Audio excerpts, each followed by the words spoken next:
അടിയന്തരാവസ്ഥയുടെ കറുത്ത നാളുകളിൽ കൊടിയ മർദ്ദനത്തിനിരയായി ജീവിക്കുന്ന രക്തസാക്ഷികൾ അനവധിയുണ്ട് നാട്ടിൽ. അത്തരത്തിൽ ഒരാളാണ് വയനാട് മീനങ്ങാടി അപ്പാട് വാര്യങ്കണ്ടി വീട്ടിൽ മുഹമ്മദ് അലി എന്ന 65-കാരൻ. 9ാം ക്ലാസ്സിൽ പഠിക്കുന്ന കാലത്ത് പോലീസ് മർദ്ദനമേൽപ്പിച്ച അടയാളവുമായാണ് മുഹമ്മദ് അലി ഇന്നും ജീവിക്കുന്നത്.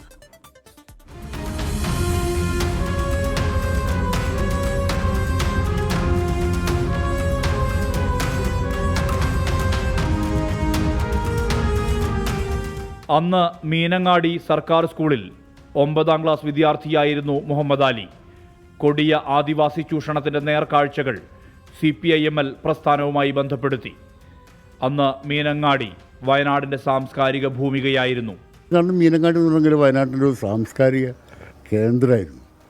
അപ്പം നല്ല അധ്യാപകർ, പിന്നെ അവരിലുള്ള പുസ്തകങ്ങൾ ധാരാളം വായിക്കാനുള്ള സൗകര്യം കിട്ടി. എനിക്ക് ഒരുപാട് വായിക്കാനുള്ള.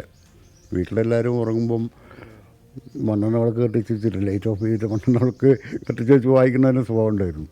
പിന്നെ ഞാൻ പഠിക്കുമ്പോൾ ഹൈസ്കൂൾ ക്ലാസ് മുതൽ ഒരു 8ാം ക്ലാസ് വരെ കോമ്രേഡ് എൻ്റെ പേരിലാണ് സ്കൂൾ അഡ്രസ്സിലായിരുന്നു പണിയിരുന്നത്. അടിയന്തരാവസ്ഥ പ്രഖ്യാപിച്ചതിന് പിന്നാലെ പോലീസ് പിടികൂടി. 32 ദിവസത്തെ കസ്റ്റഡി, ക്രൂരമർദ്ദനം. 82-ൽ പാർട്ടി വിട്ടുവെങ്കിലും ആശയത്തിൽ മാറ്റമില്ല. മർദ്ദനത്തിന്റെ ബാക്കി പത്രം പാതി മാത്രം ചലിക്കുന്ന കൈകാലുകളുള്ള ശരീരം.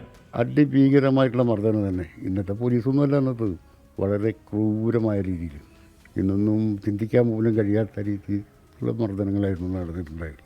ശരീരത്തിലുള്ള അടി വേറെ, പിന്നെ ചെവി രണ്ടും കൂട്ടി അടിക്കും, ഇരു കൈകൾ കൊണ്ടുവരെ. പിന്നീട് കാലിൻ്റെ അടിയിൽ വളരെയേറെ ചൂരൽ പൊട്ടുന്നവരെ ഒരു വെള്ളത്തിൽ ഒരു മൂലയ്ക്കൊരു ബക്കറ്റ് ഇട്ടിരിക്കുക, അതിൽ കുറേ ചൂരലുകളും. അത് ഓരോന്നും പൊട്ടുമ്പോഴും അവർ മാറ്റിയെടുക്കും. എന്നിട്ട് നമ്മളോട് തുള്ളാൻ പറയും, ചാടാൻ പറയും. ഒരു റൂളർ ഇങ്ങനെ തലയ്ക്ക് മുകളിൽ വെച്ചിട്ട് നമ്മളപ്പം തളർന്ന് താഴെ വീഴും. നക്സൽ പ്രസ്ഥാനം പലതായി ചിതറി. അന്നത്തെ നേതാക്കൾക്ക് ആശയവ്യതിയാനം വന്നു. മുഹമ്മദ് അലിക്ക് മാറ്റമില്ല, നിലപാടിലും ജീവിതത്തിലും. അടിയന്തരാവസ്ഥ തകർത്തു കളഞ്ഞത് ചിന്തിക്കുന്ന തലമുറയെ കൂടിയാണെന്ന് ഉറച്ചു പറയുന്നുണ്ട് ഈ മനുഷ്യൻ. കമ്മ്യൂണിസ്റ്റ് പാർട്ടിക്കോട് CPM-നോട് നല്ല സ്വാധീനമുള്ള മേഖലയായിരുന്നു പുൽപ്പള്ളി.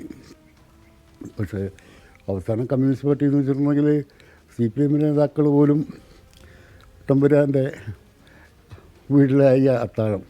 ഞാൻ ജീവിച്ചിരിക്കുന്നു എന്ന് പറയണമെങ്കിൽ ഞാനായിട്ട് എൻ്റെ ജീവിക്കണ്ടേ. പിന്നെ എന്തായിരുന്നു ഞാൻ എൻ്റെ കടി. നല്ലൊരു മനുഷ്യൻ നല്ലൊരു കമ്മ്യൂണിസ്റ്റ് ആകാൻ പറ്റുള്ളൂ എന്നും നല്ല കമ്മ്യൂണിസ്റ്റിൻ്റെ നല്ലൊരു മനുഷ്യനാകാൻ കഴിയുള്ളൂ എന്ന് പൂർണ്ണമായി വിശ്വസിക്കുന്ന ആളാണ് ഞാൻ. സുർജിത്ത് അയ്യപ്പത്ത്, 24 വയനാട്.